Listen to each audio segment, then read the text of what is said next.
안녕하세요. 한진선 목사입니다. 지난주에 이어서 오늘 우리가 함께 살필 비유는 바로 네 가지 밭의 비유입니다.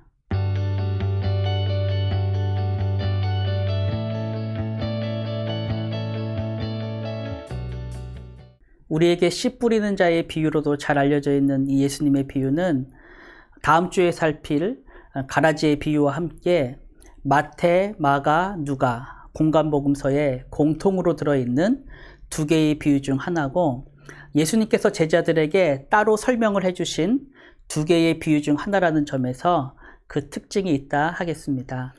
오늘 비유의 내용은 마태복음 13장 1절부터 23절에 걸쳐 기록이 되어 있는데요. 1절부터 9절까지가 비유의 내용이 되고 10절부터 17절까지는 예수님께서 사람들에게 비유로 말씀하신 이유가 설명이 되어 있고, 나머지 18절부터 23절까지는 다시 씨 뿌리는 자에 대한 그 예수님의 설명이 기록이 되어 있습니다. 먼저 우리가 오늘의 내용을 살피기 전에 한 가지 생각할 것이 있는데요. 그것은 이 비유가 예수님께서 이스라엘의 종교 지도자들로부터 본격적인 핍박과 미움을 받기 시작할 때에 주어진 말씀이라는 사실입니다. 그렇게 예수님을 향한 배척과 핍박이 시작되었을 때 예수님께서 이 비유의 말씀을 전하게 되신 것인데요. 이제 그것이 가는 의미에 대해서는 이따가 본론 부분에서 다시 말씀을 드리도록 하겠습니다. 자, 그럼 이제 본격적으로 비유의 내용으로 들어가서 오늘의 비유에는 씨를 뿌리는 사람이 등장하고, 그렇게 동일한 씨가 네 종류의 땅에 뿌려졌을 때 나타나는 현상이 비유로서 교훈이 되고 있습니다. 자, 제일 처음 씨가 뿌려진 곳은 길가였죠. 길가에 씨가 떨어졌을 때 어떤 일이 있었습니까? 네, 새들이 와서 그 떨어진 것을 먹어버렸다 말씀하고 있습니다.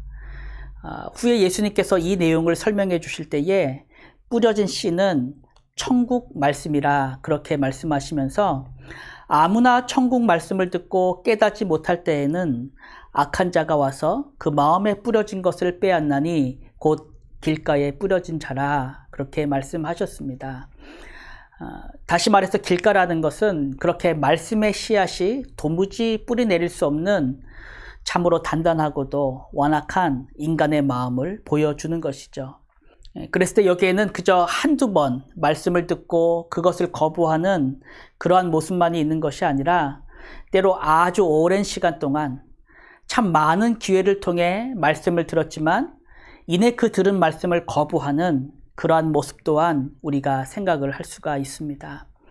사실 우리가 교회 안에서도 보면 때로 10년, 20년을 예배당에 와서 말씀을 들었지만 여전히 자신의 생각과 경험과 가치관이 너무나 강해서 그렇게 자신에게 허락된 말씀을 받아들이지 않고, 오히려 그러면 그럴수록 그 마음이 더욱 완악해지고 더욱 굳어져가는 그런 모습을 볼 때가 있는 것이죠. 마치 예수님 당시에 바리새인들과 사두개인들이 그 누구 못지않게 예수님을 쫓아다니면서 말씀을 들었지만 오히려 그러면 그럴수록 저들의 마음은 더 완악해지고 그렇게 예수님의 말씀에 대해서 더욱 비판적이 되었던 것처럼 길가와 같은 마음 역시 그러한 것입니다. 자, 그 다음으로 씨가 뿌려진 것은 바로 흙이 얇은 돌밭이었습니다. 자, 흙이 얇은 돌밭에 씨가 뿌려졌을 때 어떠한 일이 일어났습니까? 이번에는 앞선 경우와 다르게 싹이 나왔습니다. 싹이 나왔는데 문제는 흙이 깊지 않으므로 해가 뜨자 다 타버리고 또 뿌리가 없어서 말라지게 되었다 그렇게 말씀하고 있습니다. 역시 나중에 예수님께서 이 비유를 설명해 주실 때에 이것은 말씀을 듣고 즉시 기쁨으로 받지만 그 속에 뿌리가 없어 잠시 견디다가 곧 넘어지는 자라 그렇게 말씀하셨습니다. 자, 처음 말씀을 들을 때는 그 말씀에 대한 아주 긍정적인 반응이 나타났지만 이를 계속 지탱할 뿌리가 없으므로 잠시 견디다가 곧 넘어지는 자로 말씀하신 것입니다. 그렇게 겉으로 볼 때는 그 누구보다도 마음이 부드럽고 또 은혜도 참 잘 받는 것 같았는데, 조금만 밑으로 내려가면 그 속에는 조금 더 깨어지지 않은 너무나 큰 바위가 단단한 바위가 있었던 것이죠. 그렇게 생명이 있는 것 같았지만 진정 거듭나는 참된 중생의 역사가 없었기에 그 말씀을 떠나, 들은 말씀을 떠나 자신의 길을 걸어가는 그러한 모습이 있게 되었던 것입니다. 자, 그 다음 세 번째로 씨앗이 떨어진 곳은 바로 가시떨기였습니다. 더러는 가시떨기 위에 떨어지매. 자, 그리고 나서는 어떤 일이 있게 되었습니까? 바로 그곳에서 자라난 가시로 인해서 기운이 막혀 결실하지 못했다. 그렇게 말씀하고 있습니다. 후에 예수님께서 이처럼 기운을 막은 가시를 무엇으로 말씀하셨는가 하면 세상의 염려와 재물의 유혹이라 그렇게 말씀하셨습니다. 세상이 주는 염려와 물질의 유혹 앞에서 그 떨어진 말씀에 참된 결실을 하지 못하는 그런 인생의 모습을 보여주고 있는 것이죠. 그렇게 요한일서 2장에 있는 말씀과 같이 세상을 사랑하는 자에게는 아버지의 사랑이 거할 수 없음을 우리로 보게 하는 것입니다. 자, 그랬을 때 드디어 이제 예수님께서는 마지막으로 좋은 땅에 뿌려진 씨앗을 말씀하셨습니다. 더러는 좋은 땅에 떨어짐에 어떤 것은 100배, 어떤 것은 60배, 어떤 것은 30배의 결실을 하였다. 그렇게 말씀하십니다. 그렇게 이전에는 볼 수 없었던 그 풍성한 열매들이 바로 이 땅에서는 맺어지게 된 것이죠. 그것은 바로 이 땅에서는 돌들이 골라지고 가시덤불이 제하여지고 그렇게 딱딱했던 땅이 부드럽게 개간이 되었기 때문입니다. 참으로 그 땅이 옥토로 바뀐 것이죠. 자, 그럼 여기서 우리가 생각할 수 있는 질문은 과연 그것을 누가 그와 같은 옥토로 바꾸었느냐 하는 것입니다. 자, 당연히 그 일은 농부가 했습니다. 농부가 그곳에 있던 돌들과 가시덤불들을 제하고 또 흙도 충분히 덮고 또 여러 번 솎아내서 마침내 뿌려진 씨앗이 결실할 수 있는 좋은 땅으로 만들어낸 것입니다. 땅 자체가 스스로를 개간하고 경작한 것이 아니라 진정 씨를 뿌린 농부가 그것이 자라날 땅을 개간해서 마침내 열매가 맺을 수 있는 그런 좋은 옥토가 되게 한 것입니다. 그러기에 예수님께서는 이 비유를 제자들에게 설명하시면서 좋은 땅에 뿌려졌다는 것은 말씀을 듣고 깨닫는 자니라고 말씀하셨습니다. 자, 뿌려진 말씀이 사람의 마음속에서 싹을 틔우고 열매를 맺기 위해서는 반드시 깨닫는 일이 있어야 하는데 그 깨닫는 일은 깨닫는 사람으로부터 온 것이 아니라 그 말씀을 허락하시고 깨닫게 하시는 아버지 하나님으로부터 온 것임을 우리로 기억하게 하는 것입니다. 후에 제자들이 예수님에게 비유로 말씀하신 이유에 대하여 물었을 때 예수님께서는 천국의 비밀을 아는 것이 너희에게는 허락되었으나 그들에게는 아니 되었다 말씀하셨습니다. 자, 천국의 비밀, 하나님 나라의 비밀을 깨닫는 것이 너희에게는 허락되었으나 저들에게는 그렇지 않다. 바로 이 일에 농부 대신 아버지 하나님의 은혜가 있는 것이고 그렇게 저와 여러분들이 받은 은혜가 있는 것입니다. 우리의 마음이 정말 길가와 같고 흙이 얇은 돌밭과 같고 또 수많은 가시떨기에 쌓여져 있어서 그 어떤 열매도 기대할 수 없었던 바로 그때에 우리의 농부 되신 아버지께서 그 딱딱한 우리의 마음을 부드럽게 하시고 진정 생명이 자라날 수 있는 곳으로 바꾸어 주셔서 마침내 허락하신 말씀의 열매가 맺힐 수 있는 귀한 은혜를 우리에게 허락해 주신 것입니다. 물론 지금 이 말이 이제 우리에게는 길가와 같은 모습도 없고 또 돌밭과 같은 모습도 없고 가시덤불의 유혹도 없다는 말은 아닙니다. 아직도 우리 안에는 파괴되지 않은 수많은 돌들이 있고 수없이 많은 가시덤불의 유혹이 있어서 언제고 나 스스로도 알지 못하는 사이에 넘어질 때가 참으로 많이 있지만 과연 그 속에서도 하나님의 백성은 그 허락하신 생명의 은혜로 말미암아 반드시 그의 삶 속에 말씀의 참된 열매를 맺어간다 하는 것입니다. 진정 우리의 모습은 여전히 강팍하고 또 그런 우리를 해하고자 지금도 사탄은 쉬지 않고 밀 까부르듯이 우리를 청구하고 있지만 그런 우리의 믿음이 떨어지지 않게 기도하시는 우리 주님의 은혜로 인하여 하나님의 자녀는 그 믿음의 뿌리를 내리고 허락하신 천국의 열매를 반드시 맺어감을 우리로 알게 하시는 것입니다. 그리하여 세상에서는 너희가 환난을 당하나 담대하라, 내가 세상을 이겼노라 하는 그 복된 확신과 찬양이 진정 교회 안에는 있는 것입니다. 자, 그렇게 오늘의 비유는 택한 백성에게 허락하신 하나님의 영광을, 그 은혜의 영광을 알게 할 뿐만 아니라 또한 동시에 그 은혜에 대적하는 사람들의 완고함을 증거하는 도구로 사용되고 있다는 것을 우리로 알게 하십니다. 제가 시작하면서 오늘의 비유가 이스라엘 종교 지도자들의 본격적인 핍박이 시작됐을 때 주어진 말씀이라 그렇게 말씀을 드렸는데요. 바로 이러한 강팍함이, 저들의 강팍함이 예수님께서 비유로 말씀하신 이유 가운데 드러나게 됩니다. 지금 이 부분은 첫째 날 강의의 복습도 될 것 같은데요. 예수님께서 후에 그 비유로 말씀하신 이유에 대해서 제자들에게 교훈하실 때에 이사야서 말씀을 인용하시게 되죠. 이사야의 예언이 그들에게 이루어졌으니 일렀으되 너희가 듣기는 들어도 깨닫지 못할 것이요 보기는 보아도 알지 못하리라. 자, 예수님께서 왜 비유로 말씀하셨는가? 진정 저들이 하나님의 말씀 앞에 얼마나 어둡고 완악한 자인가를 드러내는 방식으로 하나님께서 비유를 사용하셨습니다. 그렇게 저들이 들어도 깨닫지 못하고 보아도 보지 못하는 자들임을 증거하는 도구로서 이 비유의 말씀을 사용하신 것인데요. 그렇다고 해서 지금 이 말이 예수님께서 그들로 절대 깨닫지 못하게 하시려고 비유를 사용하셨다라는 그런 뜻은 아닙니다. 예수님께서 일부러 수수께끼와 같은 비유를 말씀하셔서 저들을 혼돈에 빠지게 만드시려고 그렇게 하신 것이 아니라 저들 스스로의 완악함으로 인하여 정말 저들이 말씀을 듣고 깨달음으로 돌아와 고침을 받을까 두려워하였기에 저들은 말씀을 듣고도 깨닫지 못하고 보아도 보지 못했다 말씀하시는 것입니다. 그렇게 예수님의 비유가 때로 수수께끼 같을지라도 정말 그것이 그리스도의 생명을 가진 자들에게는 하나님 나라의 비밀을 보게 하는 능력의 말씀으로 다가오지만 그 생명이 없는 자에게는 오히려 더 큰 혼돈과 혼란 속에 빠지게 하는 그런 말씀이 되는 것입니다.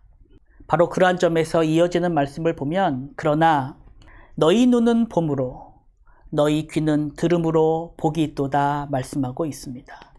너희 눈은 봄으로 너희 귀는 들음으로 복이 있도다. 자, 바로 여기에 그 당시 예수님의 제자들과 더불어 오늘날 저와 여러분들이 받은 그 참된 은혜가 있는 것입니다. 하나님께서 참으로 어두웠던 우리의 영혼을 깨워주시고 또 밝혀주셔서 하나님의 말씀을 깨달을 수 있는 은혜를 주시고 그 말씀 속에서 내가 들은 그 말씀 속에서 천국의 비밀을 보게 하시는 그 복된 은혜를 허락해 주신 것입니다. 아까 우리가 살폈던 이사야서의 말씀은 이사야가 선지자로서의 사명을 받았을 때 주어졌던 말씀이었죠. 하지만 우리가 전에 살펴본 것처럼 이사야는 그때 하나님으로부터 내가 비록 말할지라도 사람들이 듣지 않을 것이다 라는 말씀을 또한 듣게 됩니다. 바로 오늘 비유에서 예수님께서 인용하셨던 그 말씀이죠. 진정 사람들이 선포되는 말씀을 듣지 않을 것인데 어느 때까지 듣지 않게 될 것인가? 성읍들은 황폐하여 주민이 없으며 가옥들에는 사람이 없고 이 토지는 황폐하게 되며 여호와께서 사람들을 멀리 옮기셔서 이 땅 가운데에 황폐한 곳이 많을 때까지 그때까지도 저들은 듣지 않게 될 것이다 말씀하셨습니다. 이사야는 바로 이 말씀을 그가 선지자로 소명을 받은 날에 받게 된 것입니다. 자, 그럼 왜 하나님은 그같이 망할 때까지도 깨닫지 못하는 백성들에게 쉼없이 말씀을 전하라 말씀하셨을까요? 이것은 그 자체로 그들이 하나님 앞에서 행한 그 핑계할 수 없는 죄의 증거가 되게 하기 위함이었습니다. 그렇게 망할 때까지도 하나님의 말씀을 거부했던 그런 저들의 모습이 진정 마지막 날에 하나님의 심판대 앞에서 내가 듣지 못했다 핑계할 수 없는 죄의 증거로 남게 하기 위함이었던 것이죠. 자, 그랬을 때 그처럼 하나님의 말씀에 청종치 않은 그러한 백성들의 모습이 이사야 시대를 지나 예수님께서 이 땅에 계실 그때에도 동일하게 나타나였던 것입니다. 그리고 바로 여기에 예수님께서 이 이사야서의 말씀을 다시금 인용하시면서 선포하신 이유가 있게 되는 것이죠. 예수님께서는 그같이 말씀에 청정치 아니하는 백성들을 향해서 이사야의 예언이 그들에게 이루어졌다 말씀하셨습니다. 지금 이 말씀을 좀 더 정확히 번역하면 그 일이 이루어지고 있다. 다시 말해서 지금 너희는 그 말씀의 성취를 보고 있다 하는 말씀입니다. 그렇게 이사야서의 말씀은 말씀에 대한 백성들의 완악함의 증거로서 선포가 된 그러한 말씀입니다. 하지만 그러면서 동시에 이 말씀은 바로 그와 같은 죄악 속에서도 택하신 백성을 일으키시고 구원하시는 하나님의 은혜를 보게 하는 말씀이기도 합니다. 이어지는 이사야서의 말씀에 보면 그 중에 10분의 1이 아직 남아있을지라도 이것도 황폐하게 될 것이나 밤나무와 상수리나무가 배임을 당하여도 그 구루터기는 남아있는 것 같이 거룩한 씨가 이 땅에 그루터기니라 말씀하셨습니다. 앞서 우리가 살펴본 것처럼 그렇게 끝까지 말씀에 청종하지 않으므로 모두가 망하게 되고 그 남은 10분의 1까지도 황폐하게 된 그 상황 속에서도 이 땅에 거룩한 씨를 남겨두시는 그 하나님의 은혜로 인하여 교회는 세워지고 하나님의 나라의 그 거룩한 열매를 맺는 백성들은 이 땅에 남겨지게 되는 것입니다. 제가 이 내용을 다시 말씀드리는 것은 오늘의 비유가 바로 이 은혜가 주는 영광을 우리로 다시 한번 보게 하기 때문에 그렇습니다. 그렇게 길가와 같고 돌밭과 같고 수많은 가시덤불이 있어서 그 어떠한 열매도 맺을 수 없었던 우리의 삶 속에 오늘날 하나님의 말씀을 깨닫는 은혜가 있게 되고 또 그 은혜 속에 이제는 우리의 삶으로 하나님 나라의 거룩한 열매를 맺게 하시는 그 농부 되신 아버지의 은혜를 우리는 다시금 기억하게 되는 것입니다. 진정 이 은혜 안에서 이 땅에 심기어진 하나님의 백성은 여전히 남아있는 우리의 그 죄악된 모습 속에서도 반드시 하나님 나라의 열매를 맺게 됨을 우리로 보게 하시는 것입니다. 그러한 점에서 오늘의 비유는 어떤 좋은 땅, 더 좋은 옥토가 되기 위한 인간의 어떤 노력을 교훈하는 비유로서가 아니라 진정 우리의 마음을 새롭게 하시고 열매가 맺을 수 있는 그 옥토로 좋은 땅으로 경작하신 아버지 하나님의 은혜를 보게 하는 참된 복음의 말씀이 되는 것입니다. 오늘 우리가 확인한 이 복음의 은혜가 다시 한번 우리의 삶을 돌이키게 하셔서 그 백성으로 맺게 하실 그 하나님 나라의 거룩한 열매를 사모하는 그러한 복된 은혜가 있게 되기를 간절히 원합니다. 진정 요한일서의 말씀과 같이 주를 향하여 이 소망을 가진 자마다 그의 깨끗하심과 같이 자기를 깨끗하게 하는 그런 복된 은혜가 있게 되기를 원하는 것입니다. 하나님 아버지, 우리 삶에 허락하신 그 복된 은혜로 인하여 감사를 드립니다. 그 어떤 싹도, 그 어떤 열매도 기대할 수 없었던 그 메마른 우리의 땅에 우리 농부 되신 아버지 하나님의 은혜로 인하여 말씀을 깨닫는 은혜와 그 말씀이 마침내 우리의 삶에서 열매 맺을 수 있는 복된 은혜를 허락해 주셔서 하나님 참으로 감사를 드립니다. 그 모든 은혜가 주님으로부터 왔으니 우리의 넘어짐과 또 우리의 죄악과 우리의 완악함에도 다시 한번 그 주님의 은혜를 바라볼 수 있는 복된 은혜를 허락하여 주시고 정말 주를 향하여 이 소망을 가진 자마다 하나님의 깨끗하심과 같이 우리의 삶을 하나님 앞에서 거룩하게 살아갈 수 있는 복된 은혜가 있게 하여 주시옵소서. 감사를 드리며 살아계신 예수 그리스도의 이름으로 기도하옵나이다. 아멘.